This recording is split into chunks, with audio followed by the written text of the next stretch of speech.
வணக்கம்.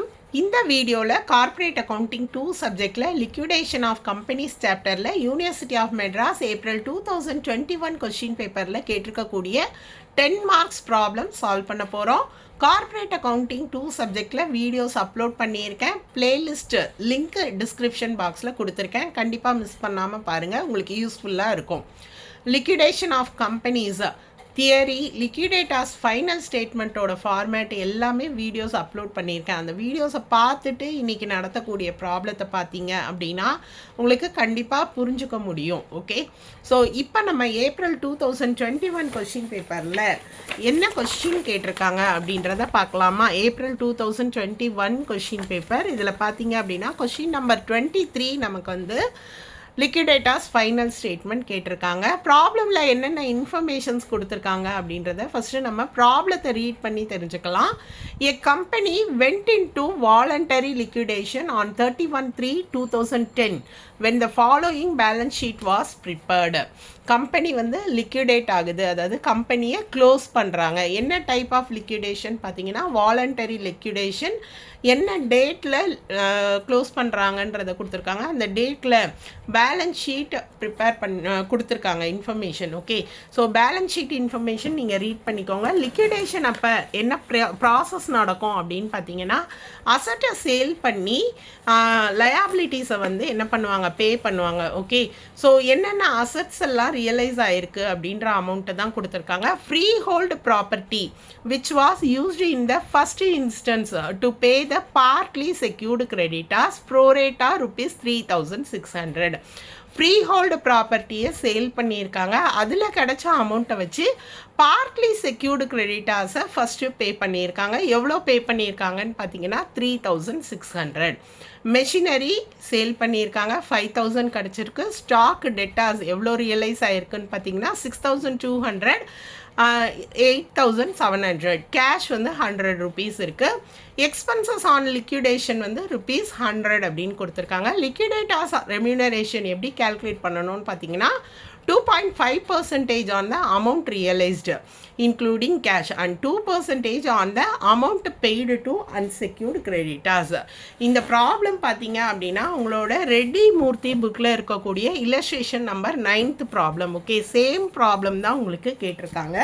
நம்ம problem solve பண்ணுறதுக்கு முந்தி ஒரு முறை லிக்விடேட்டர்ஸ் ஃபைனல் ஸ்டேட்மெண்ட் எப்படி ப்ரிப்பேர் பண்ணுறது அப்படின்றத தெரிஞ்சுக்கலாம். ஓகே, ஸோ ஃபார்மேட் கொடுத்துருக்கேன். எதுக்காக இந்த ஃபார்மேட்டை ஒரு முறை உங்களுக்கு சொல்கிறேன் அப்படின்னு பார்த்தீங்கன்னா அக்கௌண்ட்ஸ் சப்ஜெக்டை பாஸ் பண்ணுறதுக்கு இந்த ஃபார்மேட் ரொம்பவே ஹெல்ப் பண்ணும். அதாவது நீங்கள் வந்து இந்த ஃபார்மேட் எழுதிட்டு அமௌண்ட்டெல்லாம் ரெக்கார்ட் பண்ணுவீங்க, சில அமௌண்ட்டெல்லாம் கேல்குலேட் பண்ணி போடுவோம் இல்லையா? ஸோ கேல்குலேஷன் மிஸ்டேக்ஸ் இருக்கலாம். ஆனால் இந்த ஃபார்மேட் உங்களுக்கு கரெக்டாக இருந்தது அப்படின்னா ஸ்டெப் மார்க்ஸ் கண்டிப்பாக உங்களுக்கு அக்கௌண்ட் சப்ஜெக்டில் கொடுப்பாங்க. ஓகேவா? அதனால் இந்த ஃபார்மேட்டை நீங்கள் தரோவாக படித்து வச்சு போங்க. 10 மார்க் கொஷினாக இருந்தால் இந்த ஃபார்மேட்டுக்கே மினிமம் 4 அல்லது 5 மார்க்ஸ் உங்களுக்கு கிடைக்கும், ஆன்சர் தப்பாக இருந்தால் கூட. ஓகேவா? ஸோ இந்த ஸ்டேட்மெண்ட்டை நான் சிம்பிளாக ஒரு முறை எக்ஸ்பிளைன் பண்ணிடுறேன். ப்ராப்ளம் சால்வ் பண்ணுறது உங்களுக்கு ரொம்பவே ஈஸியாக இருக்கும். Receipt side and payment side எதனாலன்னா அசட்டை சேல் பண்ணி லயாபிலிட்டிஸ் பே பண்ணுறாங்க. ரெசிப்ட் சைடு பார்த்தீங்கன்னா கேஷ், எந்தெந்த அசட்டை சேல் பண்ணி என்ன அமௌண்ட் கிடைச்சதுன்னு ரெக்கார்ட் பண்ணணும். Surplus from unsecured creditors, uncalled shares, இது மட்டும்தான் ரெசிப்ட் சைடு நம்ம ரெக்கார்ட் பண்ண வேண்டிய அமௌண்ட். பேமெண்ட் சைடை பொறுத்த வரைக்கும் இந்த இன்ஃபர்மேஷன்ஸ் எல்லாத்தையும் அப்படியே மனப்பாடமாக எடுத்து எழுதிடுங்க. இந்த ஆர்டர் மாறக்கூடாது, ஆர்டர் ஆஃப் பேமெண்ட் அப்படின்னு சொல்லுவாங்க. ஒவ்வொருத்தருக்கா லிக்விடேட்டர் வந்து இந்த ஆர்டரில் தான் பேமெண்ட் கொடுக்கணும். ஓகே, ஸோ இந்த ஆர்டரை ஃபாலோ பண்ணி தான் இப்போ நான் ப்ராப்ளம் சால்வ் பண்ண போகிறேன். நான் பார்த்தீங்க அப்படின்னா ஃபார்மேட் எடுத்து எழுதி வச்சேன். உங்களுக்கு ஃபார்மேட் வந்து ஃபஸ்ட்டு ஹெட்டிங் எழுதிக்கோங்க, liquidators final statement. Okay, receipt side அப்படின்னு எழுதியிருக்கேன் டெபிட்டில், கிரெடிட் சைடு பேமெண்ட்ஸ். ஓகேவா, எழுதியாச்சு. ஃபஸ்ட்டு நம்ம ரெசிப்ட் சைடில் என்னென்ன இன்ஃபர்மேஷன்ஸோ அதை ரெக்கார்ட் பண்ணிக்கலாம். ரெசிப்ட் சைடு ஃபஸ்ட்டு கேஷ் எடுத்து எழுதிக்கோங்க. நம்ம ஃபார்மேட்டில் பார்த்தோம் இல்லையா, கேஷ் இன் ஹேண்ட் இருந்தால் ஃபஸ்ட்டு மறக்காமல் எடுத்து எழுதிக்கோங்க. நமக்கு ப்ராப்ளம் ரீட் பண்ணும்போதே பார்த்தோம் கேஷ் இன்ஃபர்மேஷன் இருந்தது இல்லையா? ஸோ கேஷ் எவ்வளோ அப்படின்னு பார்த்தீங்கன்னா ₹100. சம்டைம்ஸ் உங்களுக்கு கீழே கொடுத்துருக்க மாட்டாங்க, பட் மேலே கொடுத்துருப்பாங்க பேலன்ஸ் ஷீட்டில். அதை கூட நீங்கள் எடுத்து கண்டிப்பாக ரெக்கார்ட் பண்ணலாம். ஓகே, ஏன்னா கேஷை வந்து சேல் பண்ணி கிடைக்கிற அமௌண்ட் இல்லை, பேலன்ஸ் ஷீட்டில் இருக்கிற அமௌண்ட் தான். அடுத்து பார்த்தீங்க அப்படின்னா நம்ம அசட்ஸை வந்து சேல் பண்ணி என்ன கிடைக்குதோ அதை ரெக்கார்ட் பண்ணணும். பாருங்கள், நம்மளோட ஃபார்மேட்டில் இருக்கு இல்லையா, assets realised. So assets realised அப்படின்னு ஹெட்டிங் எடுத்து எழுதிடுறேன். அந்த ஹெட்டிங்குள்ளே நான் என்ன பண்ண போகிறேன் அப்படின்னா இந்த அமௌண்ட் எல்லாம் எடுத்து எழுத போகிறேன். Okay, so first free hold ப்ராப்பர்ட்டியை தான் விற்றாங்க. ஆனால் அதை விற்று கிரெடிட்டாஸ்க்கு, பார்ட்லி செக்யூர்டு கிரெடிட்டாஸ்க்கு பே பண்ணியிருக்காங்க இல்லையா. ஸோ இதை வந்து நம்ம அடுத்து ரெக்கார்ட் பண்ணலாம். ஃபஸ்ட்டு இந்த சேல் பண்ணி என்ன கிடச்சதோ அந்த அமௌண்ட்டை எழுதிக்கலாம். Okay, machinery, stock, debtors. நான் அந்த 3 இன்ஃபர்மேஷனை எடுத்து எழுதிக்கிறேன். Machinery, stock, debtors. Okay, and அதில் என்னென்ன அமௌண்ட் இருக்கோ அதையும் நம்ம அப்படியே எடுத்து ரெக்கார்ட் பண்ணிக்கலாம். மெஷினரி 5,000, 6,200, 8,700. 5,000, 6,200, அடுத்து 8,700. ஓகே, ஸோ இது 3த்தையும் நான் ஆட் பண்ணி அவுட்டர் காலமில் எடுத்து எழுதிக்கிறேன். நீங்கள் கேல்குலேட் பண்ணால் 19,900 கிடைக்கும். இப்போ நம்ம இந்த ஃப்ரீ ஹோல்டு ப்ரிமைசஸை வந்து ரெக்கார்ட் பண்ணலாம். ஃப்ரீ ஹோல்டு ப்ராப்பர்ட்டியோட மீனிங் நல்லா புரிஞ்சுக்கோங்க. ப்ராப்பர்ட்டியோட மீனிங் இல்லை, இதை சேல் பண்ணி கிடச்ச அமௌண்ட்டை வச்சு பார்ட்லி செக்யூர்டு கிரெடிட்டாஸ்னு கொடுத்துருக்காங்க. ஓகே, ஸோ இப்போ ஃப்ரீ ஹோல்டு ப்ரிமைசஸில் என்ன அமௌண்ட்டு கிடச்சது சேல் பண்ணி. ஓகே, அண்டு இதை வச்சு யாருக்கு பே பண்ணியிருக்காங்கன்னா partly secured creditors. So partly secured கிரெடிட்டாஸ்க்கு 5,836. நான் அதை ஃபஸ்ட்டு எழுதிடுறேன். செக்யூர்ட் கிரெடிட்டாஸ்க்கு கொடுக்க வேண்டியது 5,836. ஃப்ரீ ஹோல்டு ப்ராப்பர்ட்டியை விற்று கிடச்சது 3,600. இதனால தான் பார்ட்லி செக்யூர்டுன்னு சொல்கிறாங்க. ஓகேவா, ஸோ கொடுக்க வேண்டிய அமௌண்ட்டில் பார்ட்டு தான் அவங்களால என்ன பண்ண முடியுது, செட்டில் பண்ண முடியுது. ஸோ செட்டில் பண்ணது போக பேலன்ஸ் எவ்வளோ பார்ட்லி செக்யூர்டு கிரெடிட்டாஸ் அப்படின்றத நம்ம போட்டுடலாம். Okay, so partly secured creditors வந்து இதை மைனஸ் பண்ணால் 2,236. இது வந்து டெஃபிஷியன்சி. ஓகேவா, பே பண்ணது போக இன்னும் கொடுக்க முடியாமல் இருக்குது செக்யூர்டு கிரெடிட்டாஸ்க்கு. அப்போ இந்த 2,236 அப்படின்றது அன்செக்யூர்டு கிரெடிட்டாஸ். ஓகே, ஸோ இவங்களுக்கு பேமெண்ட்டு முடிச்சது போக, ஏன்னா பார்ட்லி செக்யூர்டு, ஃபுல்லி செக்யூர்டு இல்லை. அப்போ எது வந்து அன்செக்யூர்டுன்னு பார்த்தீங்கன்னா இந்த 2,236 தான் உங்களுக்கு அன்செக்யூர்டு. இந்த அமௌண்ட்டை நம்ம ஒரு இடத்துல யூஸ் பண்ணுவோம், பட் இங்கே நீங்கள் காட்டக்கூடாது. ஏன்னா இது டெஃபிஷியன்சி அன்செக்யூர்டு கிரெடிட்டாஸ். சர்ப்ளஸ் வந்ததுன்னா மட்டும்தான் இங்கே காட்டணும். ஓகே, பே பண்ணிவிட்டு சர்ப்ளஸ் இருந்ததுன்னா இங்கே காட்டணும். டெஃபிஷியன்சி இருந்தால் அது அன்செக்யூர்டு கிரெடிட்டாஸ். ஓகே, ஸோ இப்போ இந்த பக்கம் நம்ம எல்லாமே ரெக்கார்ட் பண்ணியாச்சு. Receipt side. அடுத்து நம்ம பேமெண்ட் சைடு இன்ஃபர்மேஷன்ஸ் எப்படி எழுதணும்னு தெரிஞ்சுக்கலாம். பேமெண்ட் சைடு இந்த ஆர்டர் மாற்றாதீங்கன்னு சொல்லியிருக்கேன். ஃபஸ்ட்டு நம்ம என்ன பண்ணணும் அப்படின்னு பார்த்தீங்கன்னா லீகல் சார்ஜஸை எடுத்து எழுதிக்கணும். ஓகேவா, ஸோ லீகல் சார்ஜஸ் நமக்கு ப்ராப்ளமில் கொடுக்கல, கொஷின் ரீட் பண்ணும்போதே பார்த்துட்டோம். அடுத்த ஆர்டரில் லிக்விடேட்டர் ரெம்யூனரேஷன் தான் பே பண்ணணும்னு சொல்லியிருக்காங்க. இந்த ஆர்டரில் நீங்கள் எழுதிடணும். ஆனால் லிக்விடேட்டர் ரெம்யூனரேஷன் கேல்குலேஷனுக்கு நமக்கு இதுக்கு கீழே இருக்கிற இன்ஃபர்மேஷனும் தேவைப்படும், பேமெண்ட்டு. அதனால் நம்ம எழுதி வச்சுட்டு கேல்குலேஷன் கடைசியாக போட்டுக்கணும். ரெம்யூனரேஷன் எவ்வளோ பே பண்ண போகிறோம் அப்படின்னு பார்த்தீங்கன்னா 2.5% on the amount realized including cash. So 2.5% on the amount realized. Okay, அடுத்து வேறு என்ன கொடுத்துருக்காங்க அப்படின்னு பார்த்தீங்கன்னா 2% on the amount paid to unsecured creditors.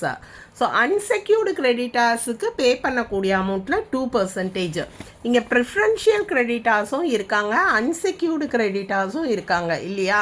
So இந்த மாதிரி ப்ராப்ளமில் கேட்டால் அன்செக்யூர்டுக்கு ப்ரிஃபரன்ஷியல் கிரெடிட்டார்ஸ்லேயும் கேல்குலேட் பண்ணணும், அன்செக்யூர்டு கிரெடிட்டார்ஸ்லேயும் கேல்குலேட் பண்ணணும். So 2% on preferential creditors, 2% on unsecured creditors. Okay, so அடுத்து இப்போ இது நம்ம கேல்குலேட் பண்ண முடியும் அமௌண்ட் ரியலைஸ்டு. ஏன்னா அமௌண்ட் ரியலைஸ்டு நம்ம ஏற்கனவே எடுத்து எழுதிட்டோம். அமௌண்ட்டு ரியலைஸ்டு அப்படின்னா நீங்கள் இங்கே இருக்கக்கூடிய டோட்டலை அப்படியே எடுத்து எழுதிடாதீங்க. இப்போ இந்த சைடு ரெசிப்ட் சைடு உங்களுக்கு டோட்டல் பார்த்தீங்கன்னா 20,000 இல்லையா. ஸோ அப்போ 20,000 தான் அமௌண்ட் ரியலைஸ்டா? கேஷ் இருக்குது, அசட்ஸை விற்று வந்த காசு 20,000 அப்படின்னு பார்த்தீங்கன்னா கிடையாது. ஓகேவா? எந்த அமௌண்ட்டையும் நம்ம இதில் சேர்க்கணும் அப்படின்னு பார்த்தீங்கன்னா, ஃப்ரீ ஹோல்டு ப்ரிமைசஸை விற்று 3,600 கிடச்சது இல்லையா, அதுவுமே அமௌண்ட் ரியலைஸ்டு தான். பட் என்னென்னா அந்த அமௌண்ட்டை வச்சு நம்ம செட்டில் பண்ணிட்டோம், அதை நம்ம இங்கே ரெக்கார்ட் பண்ணலை. செட்டில் பண்ணிட்டதுனால நம்ம இங்கே ரெக்கார்ட் பண்ணலை, அந்த காசு கையில் இல்லை. ஓகேவா? இதுவுமே அமௌண்ட் ரியலைஸ்டில் சேரும். அப்போ அந்த 20,000ஓட நான் எந்த அமௌண்ட்டையும் எடுத்துக்கணுன்னா, ஃப்ரீ ஹோல்டு ப்ரிமைசஸை சேல் பண்ணி வந்த 3,600ஐயும் நான் இங்கே எடுத்துக்கணும். ஸோ மொத்த அமௌண்ட் ரியலைஸ்டு எவ்வளோன்னு பார்த்தீங்கன்னா 23,600. பொதுவாக எல்லாருக்குமே ஒரு பழக்கம் இருக்கும், அமௌண்ட் ரியலைஸ்டுன்னா இந்த பக்கம் இருக்கிற டோட்டல். நீங்கள் அப்படி யோசிக்கக்கூடாது. இவங்களுக்கு பேமெண்ட் பண்ண அமௌண்ட்டை இதில் சேர்த்துருக்க மாட்டோம், அப்படி பே பண்ணியிருந்தால் அதை சேர்த்துக்கோங்க. ஓகே, இப்போ நான் என்ன பண்ண போகிறேன்னா, இந்த 23,600ல் 2.5% கேல்குலேட் பண்ண போகிறேன். 23,600 இன்ட்டு 2.5% கேல்குலேட் பண்ணால் நமக்கு எவ்வளோ கிடைக்கும்னு பார்த்தீங்கன்னா 590. ப்ரிஃபரன்ஷியல் கிரெடிட்டாஸ்னு கொடுத்துருக்கேன். இதை நம்ம ஃபஸ்ட்டே கேல்குலேட் பண்ணலாம். ஏன்னா ப்ரிஃபரன்ஷியல் கிரெடிட்டாஸ் பெரிய அமௌண்ட்லாம் இல்லை, 8-10 தான். அதில் 2% நம்ம என்ன பண்ண முடியும், கண்டிப்பாக பே பண்ண முடியும். ஸோ 2% ஆன் எதில், ப்ரிஃபரன்ஷியல் கிரெடிட்டாஸ் 8-10. ஸோ கேல்குலேட் பண்ணால் 16. இப்போ கேல்குலேஷன் தான் அன்செக்யூர்டு கிரெடிட்டாஸ். ஓகே, நம்ம அன்செக்யூர்டு கிரெடிட்டாஸ் கேல்குலேஷன் போடுறதுக்கு முன்னாடி எப்போவுமே மற்ற பேமெண்ட்டெல்லாம் எழுதிடணும். ஓகேவா? எழுதிட்டு எவ்வளோ அமௌண்ட் வந்து அன்செக்யூர்ட் கிரெடிட்டாஸ்க்கு கொடுக்கறதுக்கு இருக்குது அப்படின்றத தெரிஞ்சுக்கணும். அதுக்கப்புறமா தான் நம்ம லிக்விடேட்டர் ரெம்யூனரேஷன் கேல்குலேட் பண்ணணும். ஓகேவா? ஸோ இப்போ ஆர்டர் படி பார்த்தீங்க அப்படின்னா, நம்ம லிக்விடேட்டர் ரெம்யூனரேஷனுக்கு அப்புறம் லிக்விடேஷன் எக்ஸ்பென்சஸ் எடுத்து எழுதி வச்சுக்கலாம். ஓகே, லிக்விடேஷன் எக்ஸ்பென்சஸ் நம்ம ப்ராப்ளமில் ரீட் பண்ணும்போதே பார்த்தோம் இல்லையா, கொடுத்துருந்தாங்க. எவ்வளோ கொடுத்துருந்தாங்க அப்படின்னு பார்த்தீங்கன்னா 100 rupees கொடுத்துருந்தாங்க, எக்ஸ்பென்சஸ், லிக்விடேஷன் எக்ஸ்பென்சஸ் அப்படின்னு. அந்த 100 rupeesையும் நான் இங்கே எடுத்து போட்டுக்கிறேன். ஓகேவா? அதுக்கடுத்து ஆர்டர் ஆஃப் பேமெண்ட்டில் பாருங்கள், நம்ம என்ன பே பண்ணணும்னா debenture holders. So debenture holders நமக்கு இங்கே இருக்கான்னு பாருங்கள். கொஷினில் கொடுக்கலன்னா கூட நான் அவங்கள என்ன சொன்னேன்னா, ஆர்டரில் எழுதிக்கோங்க, இல்லைன்னா நம்ம நில்லுன்னு போட்டுக்கலான்னு சொல்லியிருக்கேன். டிபென்ச்சர் ஹோல்டர்ஸ்க்கு கொடுக்கறதுக்கு எதுவும் கிடையாது. அடுத்து ஆர்டர் ஆஃப் பேமெண்ட்டில் நமக்கு என்ன அமௌண்ட் இருக்குது பாருங்கள். ப்ரிஃபரன்ஷியல் கிரெடிட்டாஸ்க்கு கொடுக்கணும் இல்லையா. ஸோ ப்ரிஃபரன்ஷியல் கிரெடிட்டாஸ் நம்ம இப்போ கேல்குலேஷன் கூட போட்டோம் இல்லையா, அதில் ரெம்யூனரேஷன். ஸோ ப்ரிஃபரன்ஷியல் கிரெடிட்டாஸ் கொடுத்துருக்காங்க ப்ராப்ளமில் 810 rupees. அதை நான் இங்கே எடுத்து ரெக்கார்ட் பண்ணிடுறேன். ஆர்டர் ஆஃப் பேமெண்ட்டில் அடுத்து நம்ம யாருக்கு பே பண்ணணும் அப்படின்னு பார்த்தீங்கன்னா, அன்செக்யூர்டு கிரெடிட்டாஸ்க்கு பே பண்ணிடணும். ஓகேவா? ஸோ அன்செக்யூர்டு கிரெடிட்டாஸ் அப்படின்றது பார்த்தீங்க அப்படின்னா, அவங்களுக்கு கொடுக்க வேண்டிய அமௌண்ட் எவ்வளோ, நமக்கு ப்ராப்ளமில் அன்செக்யூர்டு கிரெடிட்டாஸ் 15,432 கொடுத்துருக்காங்க. அப்போ அதுதான் அன்செக்யூர்டு கிரெடிட்டாஸ் அமௌண்ட். ஆனால் இந்த ப்ராப்ளமில் இன்னொரு விஷயத்தை கவனிச்சுக்கோங்க, இந்த பார்ட்லி செக்யூர்டு கிரெடிட்டாஸில் நம்ம பேலன்ஸ் கண்டுபிடிச்சி வச்சுருக்கோம் இல்லையா, பே பண்ணது போக பேலன்ஸ் அன்செக்யூர்டு கிரெடிட்டாஸ் அப்படின்னு சொன்னேன் இல்லையா. ஸோ அதுவுமே அன்செக்யூர்டு கிரெடிட்டாஸ் தான். ஸோ அதையும் நம்ம கேல்குலேஷனுக்கு எடுத்துக்கணும். அண்ட் ப்ளஸ் இந்த பேங்க் ஓவர் டிராஃப்டில் பார்த்தீங்கன்னா ப்ராப்ளம்லேயே உங்களுக்கு கொடுத்துட்டாங்க அன்செக்யூர்டுன்னு. அப்போ அன்செக்யூர்டு கிரெடிட்டாஸ் அமௌண்ட்டையும் எடுத்துக்கணும், இந்த பார்ட்லி செக்யூர்டில் இருக்கிறதுல பேலன்ஸையும் எடுத்துக்கணும், பேங்க் ஓவர் டிராஃப்டையும் நம்ம எடுத்துக்கணும். இப்போ நம்ம கேல்குலேட் பண்ண போகிறது என்ன அமௌண்ட்டுனா, அன்செக்யூர்டு கிரெடிட்டாஸுக்கு மொத்த அன்செக்யூர்டு கிரெடிட்டாஸ் எவ்வளோ, இதெல்லாம் ஒர்க்கிங் நோட்டில் நீங்கள் கேல்குலேஷன் போட்டு காட்டணும். ஸோ அவங்க கொடுத்துருக்க அன்செக்யூர்டு எவ்வளோன்னு பார்த்தீங்க அப்படின்னா, கொஷினில் கொடுக்குறத எடுத்து எழுதிக்கோங்க. அவங்க கொடுத்துருக்குற அன்செக்யூர்டு 15,432. அடுத்து பார்த்தீங்கன்னா, அந்த பார்ட்லி செக்யூர்டுனா மீதி வந்து அன்செக்யூர்டுன்னு அர்த்தம் இல்லையா. பார்ட்லி செக்யூர்டுக்கு அர்த்தம் என்ன, மீதி அன்செக்யூர்டு. ஸோ பே பண்ணது போக மீதி 2,236 என்னது, அன்செக்யூர்டு. அதை நான் இங்கே எடுத்து எழுதிட்டேன். அவங்களே பேங்க் ஓவர் டிராஃப்ட் அன்செக்யூர்டுன்னு கொடுத்துட்டாங்க. ஸோ பேங்க் ஓவர் டிராஃப்டையும் நான் எடுத்து எழுதிக்கிறேன். எவ்வளோ அமௌண்ட்டுன்னு பார்த்தீங்கன்னா 232. ஓகே, ஸோ இப்போ இந்த மூணுத்தையும் ஆட் பண்ணி வர்றது தான் என்னன்னு பார்த்தீங்கன்னா unsecured creditors. Okay, so unsecured creditors மொத்தம் எவ்வளோன்னு பார்த்தீங்கன்னா டோட்டல் பண்ணால் 17,900 கிடைக்கும்.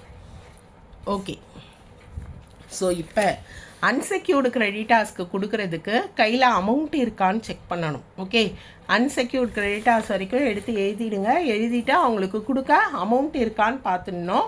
அந்த அமௌண்ட்டு தெரிஞ்சதுனா தான் இந்த லிக்விடேட்டர் ரெம்யூனரேஷனை நீங்கள் பே பண்ண முடியும். ஓகே, அப்போ நீங்கள் என்ன கண்டுபிடிக்க போகிறீங்க அப்படின்னு பார்த்தீங்கன்னா இதுவுமே ஒர்க்கிங் நோட்டில் தான் போடணும். அமௌண்ட் அவைலபிள் டு அன்செக்யூர்டு கிரெடிட்டார்ஸ்னு போடணும். என்ன போடணும்? Amount available to unsecured creditors. Okay, இப்போது கையில் எவ்வளோ இருக்குது, ரெசிப்ட் எவ்வளோ இருக்குதுன்னு பார்த்தீங்கன்னா 19,900 + 100 ரெசிப்ட் சைடோட டோட்டல் தான் இல்லையா? ஸோ 20,000 ரெசிப்ட் இருக்குது நம்மக்கிட்ட. 20,000 ரெசிப்ட்ஸ் இருக்குது. இது வரைக்கும் நம்ம கொடுக்க வேண்டிய பேமெண்ட்டை எழுதி வச்சுருக்கோம் இல்லையா? ஸோ எவ்வளோ கொடுக்க போகிறோம்னா இதிலேருந்து மைனஸ் பண்ணுங்கள் பேமெண்ட்டெல்லாம். 590 லிக்விடேட்டர் ரெம்யூனரேஷன் 16, அடுத்து லிக்விடேஷன் எக்ஸ்பென்சஸ் எவ்வளோ 100 இல்லையா? ஸோ இதெல்லாம் நம்ம கொடுக்க போகிறோம். ஸோ கொடுத்துட்டு பார்த்தீங்கன்னா வேறு எவ்வளோ அமௌண்ட் இருக்குதுன்னு பார்த்தீங்கன்னா பேலன்ஸ் இருக்குமானா கண்டிப்பாக நிறையவே இருக்கும். 20,000 நம்ம அன்செக்யூர்டு கிரெடிட்டார்ஸ்க்கு கொடுக்க வேண்டியது 17,900 தான். எவ்வளோ கொடுக்கணும் அன்செக்யூர்டு கிரெடிட்டார்ஸ்க்கு? 17,900 தான் கொடுக்கணும் இல்லையா? 20,000ல் இதை மைனஸ் பண்ணிங்கன்னா கண்டிப்பாக இருக்கும். மொத்தமே 1000 கூட வரலையே இல்லையா? ஸோ கொடுக்கறதுக்கு பேலன்ஸ் அவைலபிள். ஓகே, ஸோ எவ்வளோ அமௌண்ட்டுன்னு பார்த்தீங்கன்னா இது ஆட் பண்ணால் 706 வரும்னு நினைக்கிறேன். இல்லைங்க, நான் ஆட் பண்ணிடுறேன். 116 ஆட் பண்ணிங்கன்னா 706. ஸோ 20,000ல் இதை மைனஸ் பண்ணிங்கன்னா அதிகமாகவே இருக்குது. 17,000 கண்டிப்பாக இருக்குது. ஸோ நம்ம பே பண்ண முடியும் இல்லையா? நான் அன்செக்யூர்டு கிரெடிட்டார்ஸ்க்கு ஃபுல்லாகவே பே பண்ணிடுறேன். 17,900யும் பே பண்ணிடுறேன். பே பண்ணிட்டேன்னா இப்போது நான் ரெம்யூனரேஷன் கண்டுபிடிக்கலாம். ஸோ எவ்வளோ இருக்குது அன்செக்யூர்டு கிரெடிட்டார்ஸ்க்குன்றதை கண்டுபிடிச்சிக்கணும். ஃபுல்லாக அமௌண்ட் இருந்தது அப்படின்னா அந்த ஃபுல் அமௌண்ட்லேயும் நீங்கள் 2% அப்ளை பண்ணலாம். கம்மியாக இருந்தால் மட்டும்தான் 2/102. ப்ரீவியஸ் வீடியோஸ் பார்த்தா புரியும். ஃபுல் அமௌண்ட் இருக்கும்போது ஸ்ட்ரெயிட்டாக நீங்கள் 2% கேல்குலேட் பண்ணலாம். ஓகே, ஸோ கேல்குலேட் பண்ணால் 358 ருபீஸ் கிடைக்கும். இப்போது இந்த மூணுமே லிக்விடேட்டர் ரெம்யூனரேஷன். ஸோ லிக்விடேட்டர் ரெம்யூனரேஷனை டோட்டலை நான் இங்கே போட்டுக்கிறேன் 964. ஓகே, இதெல்லாமே ரெக்கார்ட் பண்ணியாச்சா? இப்போ ஆர்டர் ஆஃப் பேமெண்ட்டில் பாருங்கள். அன்செக்யூர்டு கிரெடிட்டார்ஸ்க்கு அப்புறம் கொடுத்ததுக்கப்புறம் பார்த்தீங்கன்னா உங்களுக்கு அமௌண்ட் இருந்ததுன்னா ப்ரிஃபரன்ஸ் ஷேர் ஹோல்டர்ஸ்க்கும் ஈக்விட்டி ஷேர் ஹோல்டர்ஸ்க்கும் நீங்கள் கொடுக்கலாம். அமௌண்ட் இருக்கான்றதை செக் பண்ணுங்கள். 17,000 நம்ம அன்செக்யூர்ட் கிரெடிட்டார்ஸ்க்கு கொடுக்குறதுக்கே இருந்தது இல்லையா? ஸோ அமௌண்ட் இருக்கான்னு ஒன்ஸ் அகைன் செக் பண்ணுங்கள். ஏற்கனவே போட்டோம் இல்லையா? 20,000 இருந்தது, 706. அன்செக்யூர்டு கிரெடிட்டார்ஸ்க்கு எவ்வளோ பே பண்ணியிருக்கேன் இப்போ அதையும் நான் சேர்த்துக்கிறேன். 17,900 இல்லையா? மொத்தம் என்கிட்ட 20,000 இருந்தது. இப்போது 706ஓட இவங்க அமௌண்ட்டையும் ஆட் பண்ணிக்கிறேன். ஆட் பண்ணால் நமக்கு எவ்வளோ கிடைக்குதுன்னு பாருங்கள். 706 ஆட் பண்ணிக்கிறேன் நான். 18,606. அப்போ பேலன்ஸ் இருக்குது. இன்னுமே நமக்கு கொடுக்குறதுக்கு பேலன்ஸ் இருக்குது. 20,000ல் 18,606 மைனஸ் பண்ணுங்கள். பேலன்ஸ் எவ்வளோ இருக்குது அப்படின்னு பாருங்கள். நமக்கு 226 கிடைக்கும். ஓகேவா? இதுதான் பேலன்ஸ் அமௌண்ட். இப்போது நம்ம பேலன்ஸ் ஷீட்டில் பார்க்கலாம். ப்ரிஃபரன்ஸ் ஷேர் ஹோல்டர்ஸ் இருக்காங்களா அப்படின்னு பார்த்தா ப்ரிஃபரன்ஸ் ஷேர் ஹோல்டர்ஸ் இல்லை. ஷேர் ஹோல்டர்ஸ் பார்த்திங்கன்னா வெறும் ஈக்விட்டி ஷேர்ஸ் தான் இருக்குது. ஸோ அவங்களுக்கு கொடுக்க வேண்டிய அமௌண்ட்னா 30,000. ஆனால் நம்மக்கிட்ட இருக்கிறது 226 தான். அந்த 226 நம்ம யாருக்கு கொடுக்கலாம்? இந்த ஷேர் ஹோல்டர்ஸ், ஈக்விட்டி ஷேர் ஹோல்டர்ஸ்க்கு கொடுக்கலாம். ஆர்டர் படி ப்ரிஃபரன்ஸ் ஷேர் ஹோல்டர்ஸ்க்கு கொடுக்கணும். ப்ரிஃபரன்ஸ் கிரெடிட்டார்ஸ் வேறு, ஷேர் ஹோல்டர்ஸ் வேறு. ஓகே, இல்லைனாலும் ஆர்டர் படி எடுத்து எழுதிடுங்க. அமௌண்ட் இல்லை, அவங்களுக்கு ப்ரிஃபரன்ஸ் ஷேர் ஹோல்டரே இல்லை கம்பெனியில். ஸோ போட்டாச்சு. ஈக்விட்டி ஷேர் ஹோல்டர்ஸ் எவ்வளோ இருக்காங்க அப்படின்னு பார்த்தீங்கன்னா நம்மக்கிட்ட கொடுக்க வேண்டியது பேலன்ஸ் 226 கையில் இருக்குது இல்லையா? அந்த 226 கொடுத்துடலாம். அப்போ ஒரு ஷேர் ஹோல்டர், மொத்த ஈக்விட்டி ஷேர் ஹோல்டருக்கு தான் 226. ஒரு ஷேர் ஹோல்டருக்கு கொடுக்க வேண்டிய அமௌண்ட் என்ன அப்படின்றத நீங்கள் கேல்குலேஷனில் எழுதணும். ஸோ மொத்த நம்பர் ஆஃப் ஷேர்ஸ் எவ்வளோன்னு பார்த்தீங்கன்னா 4000 ஷேர்ஸ். இந்த 226 வந்து நான் என்ன பண்ணுறேன்னா இந்த 4000 டிவைட் பண்ணால் பெர் ஷேர் கிடைக்கும். ஸோ எவ்வளோ பெர் ஷேர்னு பார்த்தீங்கன்னா 0.0752. இது வந்து ஜஸ்ட் நீங்கள் கேல்குலேஷனில் காட்டிடணும் ஒரு ஷேர் ஹோல்டருக்கு எவ்வளோன்னு. இப்போ நீங்கள் ஆட் பண்ணிங்கன்னா ரெசிப்ட் சைடில் 20,000 டோட்டல் வந்திருக்கும். ஓகேவா, ரெசிப்ட் சைடு 20,000ன்னு எடுத்து எழுதுகிறேன். அண்ட் இப்போ கிரெடிட் சைடில் நீங்கள் டோட்டல் பண்ணால் 20,000ம் நம்ம என்ன பண்ணிட்டோம், பே பண்ணிட்டோம். ஓகேவா, இன்றைக்கி நான் லிக்விடேட்டர்ஸ் ஃபைனல் ஸ்டேட்மெண்ட் ப்ராப்ளம் சொல்லி கொடுத்துருக்கேன். ப்ராப்ளம் புரிஞ்சிருக்கும்னு நினைக்கிறேன். நீங்களும் இதே மாதிரி ப்ராப்ளம் போட்டு பார்த்து சால்வ் பண்ணுங்கள். டவுட்ஸ் ஏதாவது இருந்தால் கமெண்ட் செக்ஷனில் கேளுங்க. நன்றி.